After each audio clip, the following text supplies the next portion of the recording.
Poros besar dan partai besar ikuti komando Jokowi.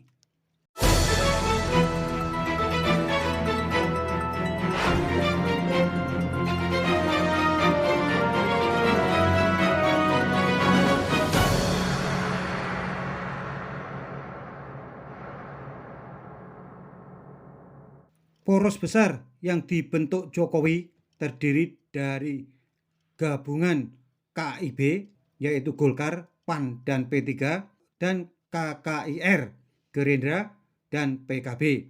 Sudah merasa nyaman karena satu frekuensi. Dalam istilah Jokowi, nampak harmonis. Maklum, sama-sama anggota koalisi kabinet Jokowi. Biasa disebut poros besar atau poros Jokowi. Poros ini bakal mengusung Prabowo Subianto sebagai calon presiden. Sampai di sini gak ada masalah ya. Baik-baik saja meski belum disepakati siapa cawapresnya. Poros Jokowi ini terbentuk berkat gerak cepat Jokowi pasca dikhianati dalam tanda petik PDIP dengan gagalnya penyelenggaraan Piala Dunia U20. Juga lambannya partai besar dalam menghadapi dinamika Pilpres. Maklum, PDIP sudah punya tiket pencapresan sendiri meski tanpa koalisi. Di mata sesama partai politik, PDIP ini dikenal sombong dan atau besar kepala. Maka ketika 5 partai politik PAN, P3, Golkar, PKB, dan Gerindra plus Jokowi berkumpul membentuk koalisi Jokowi, PDIP seperti dikucilkan atau dianggap tidak penting lagi. Kalau Nasdem sih sebagai partai koalisi Jokowi sengaja tidak diundang karena dianggap tidak satu frekuensi lagi. Nasdem sudah dianggap berkhianat karena bergabung dengan partai oposisi dan mengusung Anies Baswedan, simbol antitesa Jokowi. Tiba-tiba PDIP, partai besar itu, merengek ingin bergabung dengan poros Jokowi karena mereka tahu tanpa berkoalisi akan sulit memenangi Pilpres. Apalagi belakangan elektabilitas PDIP dan Ganjar kempes lantaran dituduh menggagalkan Piala Dunia U20 yang susah payah sudah disiapkan Jokowi. Inilah hubungan unik Jokowi Mega atau PDIP. PDIP sebagai penyokong utama pemerintah Jokowi kok malah mengkhianati Jokowi. Ini tak lain karena dinamika hubungan Jokowi Mega yang naik turun. Di satu sisi, Mega merasa sebagai atasan Jokowi di PDIP dan menganggap Jokowi itu sebagai petugas partai. Di sisi lain, Jokowi adalah presiden yang pengaruhnya sangat besar di semua partai. Anehnya, keinginan PDIP bergabung dengan poros Jokowi mematok syarat berat, yaitu ingin kapling calon presiden dan berniat sebagai pengundang koalisi besar itu. Terlambat Bung. Memang belakangan ini PDIP selalu terlambat, naluri politiknya seperti tumpul. Kontan saja keinginannya gabung dengan mematok syarat tinggi mendapat penolakan dari anggota koalisi Jokowi. Inilah partai besar ditolak gabungan partai-partai kecil yang menjelma menjadi koalisi besar. Yang jelas-jelas keras menolak adalah Gerindra dan Partai Golkar. Mereka menyarankan agar PDIP mengusung capres-cawapres sendiri tanpa mengusik koalisi Jokowi yang sudah sepakat bakal mengusung Prabowo sebagai capres. Dalam hal ini Jokowi membuktikan jago memainkan bidak-bidak caturnya. Nilai bargaining Jokowi sangat tinggi hingga membuat Mega tak berkutik lagi. Lagi-lagi Jokowi menunjukkan kelasnya sebagai kingmaker yang jago. Strategi lanjutannya pun dimainkan. Di koalisi besar ini semua patuh dan menunggu komando Jokowi, seperti yang ditegaskan Zulkifli Hasan. Ya, koalisi besar ini sepakat dan kompak mengikuti komando Jokowi. Sikap Gerindra dan Golkar dan partai anggota koalisi lain yang menolak syarat PDIP juga tak lepas dari komando Jokowi.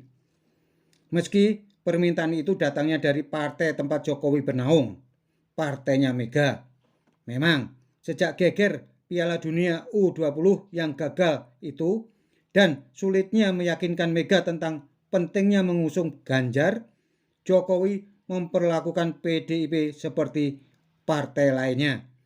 Anggapan sebagai petugas partai sepertinya tak relevan lagi. Jokowi bahkan berhasil menekan Mega agar mengusung Ganjar sebagai capres atau cawapres. Bila nekat mengusung Puan, sudah bisa dipastikan gak bakal ada parpol yang mau berkoalisi. Dijamin bakal kalah. Nilai tawar Mega dengan PDI-nya dibikin sangat rendah. Ironis memang.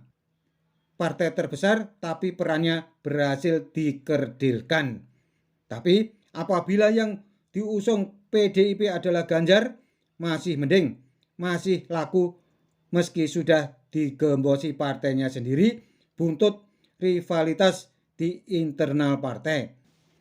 Oh ya, hampir semua anggota koalisi Jokowi tidak masalah bila capresnya Prabowo, termasuk Jokowi yang belakangan semakin sering jalan bareng dengan Prabowo.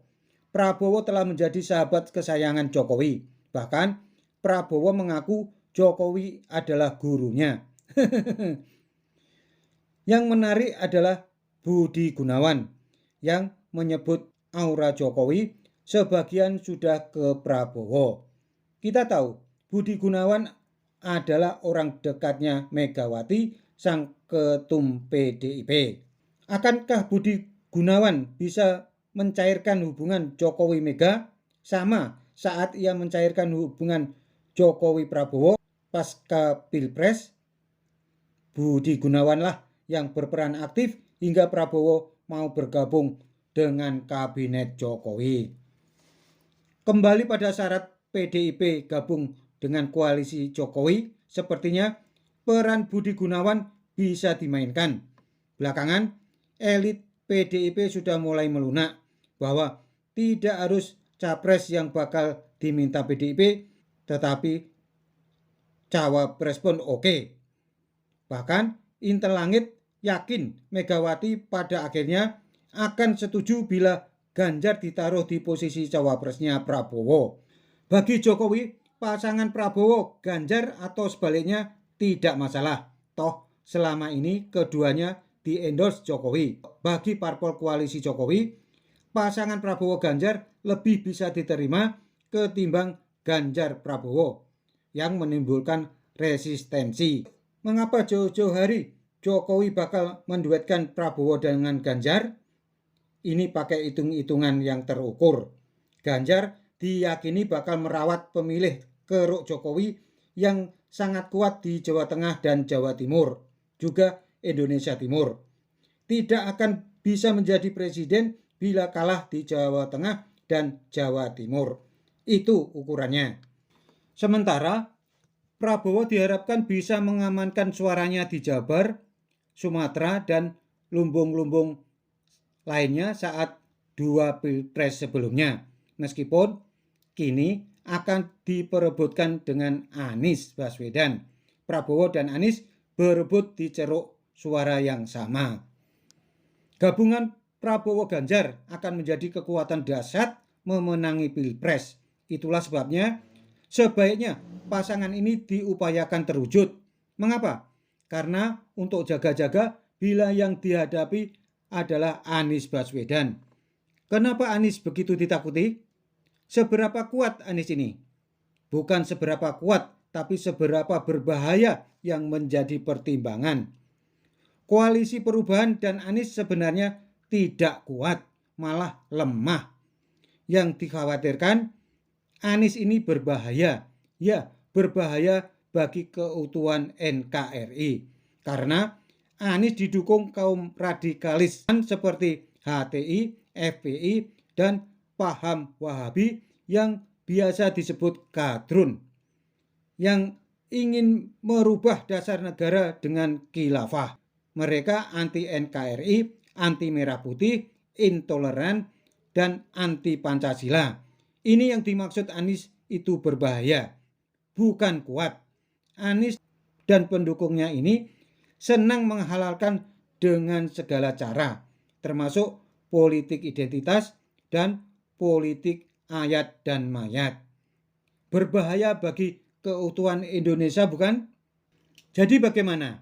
Masih akan ngotot memaksakan diri mengusung calon sendiri? Ya bakal keok lah PDIP.